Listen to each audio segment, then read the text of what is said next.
Um para o Flamengo, um para o Internacional no Maraca. Bruno Prado, boa noite. Boa noite, Pedro. O jogo é entre dois times bons, né? Dois times que devem brigar na parte de cima da tabela. Os dois estão na Libertadores também, já tem rodada nesse meio de semana. Foi um jogo em que o Flamengo em casa teve mais a iniciativa, claro, né? Joga no Maracanã, é um campeonato de pontos corridos, somar pontos em casa, vencer em casa é importante, mas o Inter é um adversário forte, uma defesa muito forte do Internacional.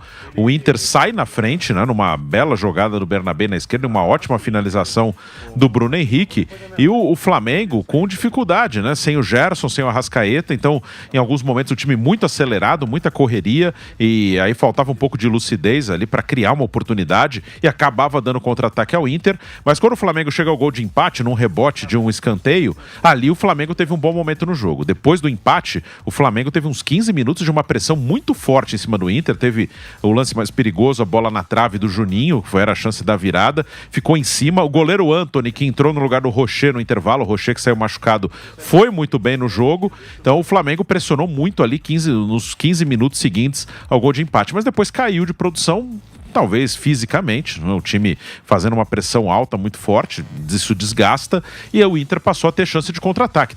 A melhor foi uma que o Ener Valencia não dominou, foi uma jogada na direita, né? O Carboneiro, um cara rápido, começou a puxar contra-ataque daquele lado, um cruzamento, o Ener Valencia não dominou, ali o Inter poderia ter tido uma oportunidade. O Roger consertou defensivamente o time quando coloca também o Thiago Maia para marcar o lado direito do Flamengo, o lado esquerdo do Inter. Thiago Maia taticamente ajustou também a marcação do time do Inter no lado mais forte do Flamengo.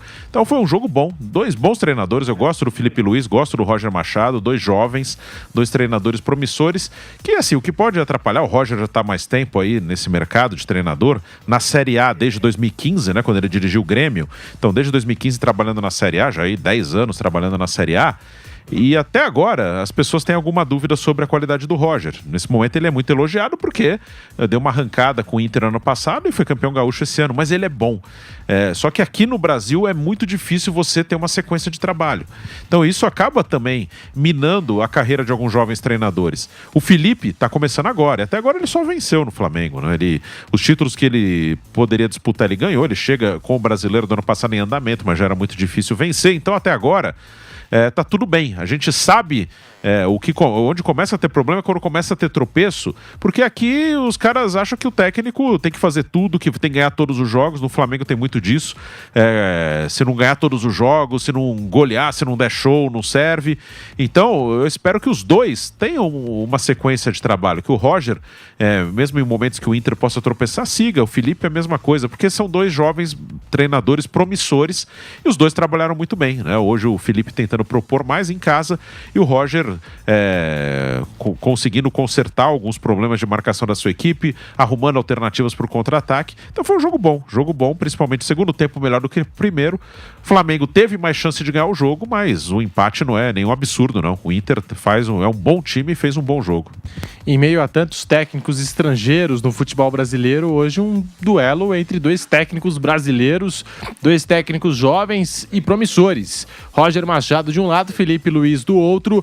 O Felipe Luiz que tem mais títulos do que derrotas à frente do rubro-negro, e começa esse Campeonato Brasileiro 2025 com um empate jogando em casa. Foi um bom jogo de Flamengo e Internacional, duas propostas até diferentes, e o Inter jogando fora de casa contra esse Flamengo. Dá até para entender talvez a postura mais retraída do Internacional, especialmente na primeira etapa. Os dois lados ainda assim tiveram oportunidades para balançar as redes, e quando a gente fala em oportunidades, tem muito torcedor rubro-negro e tá pegando no pé agora do Juninho, porque o Juninho, especialmente ali, teve duas chances, uma de cabeça e a outra cara a cara, especialmente o lance cara a cara.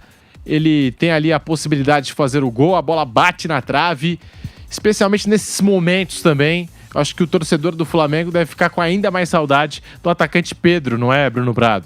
E o Juninho sendo cornetado aí nas redes sociais por ter perdido esse gol cara a cara em Flamengo 1, Internacional também 1. O Juninho teve essa boa oportunidade, perdeu, foi a grande chance do Flamengo virar o jogo. Juninho é um jogador de movimentação, que pressiona bem saída de bola, na finalização acaba pecando algumas vezes. O Juninho não é um jogador assim, de um recurso técnico refinado, não é. Ele pode te entregar pressão na saída de bola, movimentação, receber bola longa em profundidade, ele pode fazer isso. Mas não só a torcida do Flamengo, mas na torcida do Flamengo tem um pouco mais, tem que entender que não são todos os jogadores que são brilhantes. Aliás, brilhantes são poucos. O Flamengo, falava durante o jogo, acho que ele tem o Gerson, cara muito bom, cara acima da média, um jogador hoje de seleção brasileira, titular. O Pedro é um artilheiro, um cara que pode te entregar mais de 30 gols numa temporada, mas está fora há muito tempo. E tem alguns jogadores muito bons que já não estão no seu auge, então eles oscilam. Aí eu posso citar o Arrascaeta, posso citar o Bruno Henrique. São jogadores que ainda decidem jogos para o Flamengo, têm qualidade, são jogadores históricos do clube, mas que têm oscilações, né? Que são jogadores que, até pela parte física, hoje eles já não conseguem entregar com a mesma frequência que entregavam há alguns anos. E tem vários jogadores que são bons, mas são normais, né? São jogadores normais, não são jogadores de um altíssimo nível, assim, mas são bons jogadores. O Michael, por exemplo, que iniciou, o Plata, que entrou, são jogadores úteis, são bons, mas às vezes cria-se uma ilusão assim que todo mundo é acima da média, todo mundo é top. Eu acho que os acima da média são Gerson e Pedro com frequência, né? O Pedro, antes de machucar, vinha entregando com frequência, e ainda momentos de Arrascaeta e Bruno Henrique. Os outros são bons, compõem, têm qualidade. Léo Ortiz é muito bom, Léo Pereira é bom, Pulgar é bom, De La Cruz é bom, mas assim, eu digo, os caras capazes de desequilibrar não são tantos assim, né? Então o Flamengo agora está entrando num brasileiro e tem que entender que vai ter disputa, vai ter jogo duro. Um adversário como o Inter, um adversário forte. Não tem nenhum absurdo empatar com o Inter no Maracanã. Esse tipo de entendimento, acho que é importante para o Flamengo realmente ter um bom ano. Que nos últimos anos, essa coisa de achar que o Flamengo é obrigado a golear todo mundo atrapalhou muito o time. O Flamengo, ele vinha até em momentos que não eram tão ruins, aí tem 2, 3 jogos um pouco abaixo, já cai o mundo, já parece que ninguém serve mais, que não dá, que o Flamengo tem que ter obrigação de sempre jogar muito. Não vai ser. Agora entramos numa fase da temporada em que em que os jogos serão mais difíceis, em que as partidas serão mais disputadas, e o Internacional é um adversário forte. O Flamengo do Felipe Luiz continua sem perder um jogo desde o dia 17 de outubro. Impressionante o trabalho que faz o Felipe Luiz. Bruno Prado, agora com a demissão do Dorival Júnior, enfim, não vou generalizar, cada um tem o seu candidato à seleção brasileira, cada torcedor tem uma opinião. E eu até comentei esses dias aqui no Canelada que tinha gente fazendo campanha pelo Felipe Luiz, e tem gente fazendo campanha pelo Felipe Luiz na seleção brasileira. Eu acho que é uma tentativa de enfraquecer esse Flamengo. O Flamengo é favoritaço no campeonato aí, favoritaço, não sei se eu utilizaria esse termo, né? Favoritaço parece que não só tá jogando o Flamengo, mas favorito. O Flamengo é favorito no Campeonato Brasileiro, favorito na Libertadores, favorito na Copa do Brasil, nas competições que vai entrar para disputar, é favorito esse Flamengo do Felipe Luiz. E é a primeira temporada dele completa, né? Do início ao fim, a gente imagina dessa forma. Trabalho muito bom, impecável até o momento, mas é a primeira temporada em que ele começa e deve ter início, meio e fim. E é um técnico jovem, tá tendo aí a sua primeira experiência com um time profissional, antes nos juniores do Flamengo. O que você pensa aí dessas pessoas que pedem Felipe Luiz na seleção brasileira? O Felipe, ele até agora o que ele demonstra como treinador é um cara muito capacitado, um treinador que tem tudo para ter uma carreira muito boa.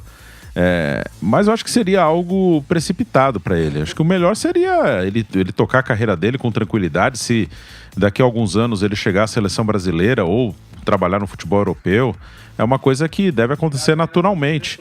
O Felipe Luiz é um treinador que tem um potencial gigante. Mas eu acho que seria uma coisa... Porque o Brasil ele tem agora um ano para a Copa, que o próximo jogo da seleção vai ser em junho. Então, o próximo treinador, o primeiro jogo dele vai ser a um ano da Copa do Mundo. Então, até o Fausto fala aqui fora que ele terá 10 jogos até a Copa do Mundo. Então, é muito pouco. Então, é um trabalho mais de tentar... acertar um time na parte emocional, dar uma levantada nos caras, acertar um time e insistir. Eu acho que um erro do Dorival, Um dos erros foi trocar demais. Acho que, o time é esse aqui. Vamos com esses caras, vamos insistir com isso aqui. Esses são os melhores. Aí, claro, se tiver uma necessidade muito grande, você troca um ou outro. Não, o cara tá muito mal, não dá. Vou tentar uma outra alternativa. Mas, se não, é manter uma base. Faltando um ano, é o momento de escolher ali, ó. Eu trabalho com esses 35 aqui. Se aparecer algum fenômeno, ele entra aqui. Mas se não, são esses os meus 35. Desses 35 vai sair o meu grupo para a Copa. Eu vou trabalhar com esses caras. Não vou ficar testando, chamando, o cara convocação, um time. Foi o que o Tite fez. Sim, o Tite na primeira vez, principalmente quando ele assumiu logo de cara, ele assume no meio de 16. Ele até assume com 2 anos para a Copa. O que vai assumir agora tem 1 ano. O Tite, há 2 anos da Copa da Rússia, ele trabalhou com poucos jogadores.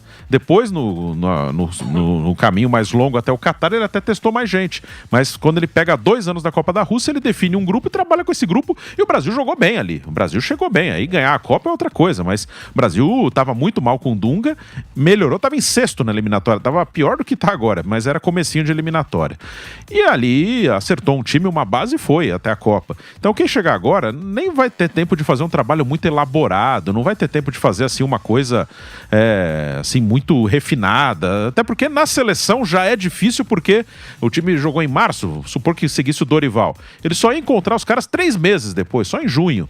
Então não é fácil fazer isso. Agora, um cara novo que vai assumir há 1 ano, ele vai tentar juntar um grupo e ver o que dá certo. Então, eu acho que o nome do Jorge Jesus é um bom nome. É um cara experiente, um treinador já de muitos anos de carreira, mais de 70 anos de idade. É um cara que tem um peso aqui no Brasil. O Jorge Jesus não é um técnico mundial, ele é um técnico que tem um peso aqui no Brasil pelo trabalho no Flamengo. Em Portugal, ele teve trabalhos no Benfica importantes, passou no Sporting também. E lá na Arábia, onde ele está agora, no Al Hilal, onde ele foi campeão. Ele não é um cara que deu um salto para uma primeira prateleira do futebol mundial. Mas as seleções não são treinadas por esses caras da primeira prateleira. Se eventualmente conseguirem trazer um cara dessa primeira prateleira, ótimo. Mas é dificílimo, né? O Ancelotti, que o Edinaldo insiste, é o Guardiola, o Klopp que nem está trabalhando como treinador, tá como consultor lá da Red Bull. Então, acho que dentro dos nomes possíveis, eu iria mesmo com o Jorge Jesus. Cara já experiente, cara que não vai se assustar com essa responsabilidade e vai tentar em 1 ano fazer um trabalho a curto prazo. Até falando do Roger também, eu acho que temos pelo menos 3 treinadores aqui que eu acho muito promissores. Aí eu não estou falando de seleção, estou falando de sequência de trabalho. Se um dia eles chegarem à seleção, ok. Mas eu gosto muito do Felipe, gosto do Roger e gosto do Rogério Ceni. Acho que esses 3 treinadores são bem promissores. Eu torço para que eles consigam ter uma carreira. Só que é duro, né? O Roger trabalha desde 2015 na Série A, o Rogério desde 2017. Já passaram por um monte de time, né? Isso que é duro para qualquer um aqui. Independente se for bom ou ruim, no primeiro momento ruim, te manda embora, aí você vai para outro lugar. Se o Bahia não tivesse o Grupo City ali, o Rogério teria caído já ano passado, porque a torcida estava pedindo a cabeça dele. Pedindo a cabeça numa campanha que o time se classifica para Libertadores, coisa que não acontecia desde 89. O ano anterior o Bahia quase caiu, aí classificou para Libertadores, tinha gente reclamando, mas as coisas funcionam assim. Quando eu falei favoritaço, lembrei do Arnaldo Ribeiro, mandar um abraço para ele. Daniel Lian, Felipe Luiz não perde um jogo desde o dia 17 de outubro, Lian.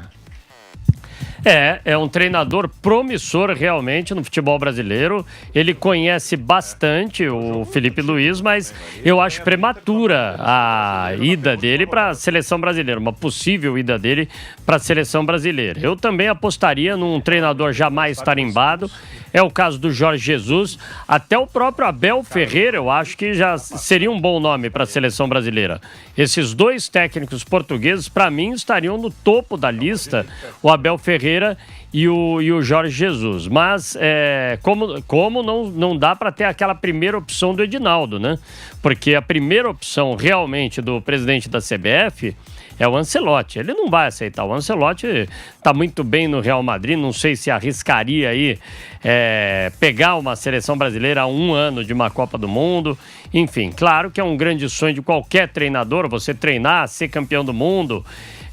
Visibilidade tremenda, mas para o Ancelotti não precisa de mais visibilidade. Então, para ele, tanto faz como tanto fez um título como esse, apesar da grandiosidade da Copa do Mundo. Esse é um treinador para lá de vencedor. Agora, Realmente, eu apostaria em um desses dois nomes, ou Jorge Jesus ou o Abel Ferreira. Eu acho que são treinadores tarimbados para esse momento. Um ano só apenas para a Copa do Mundo.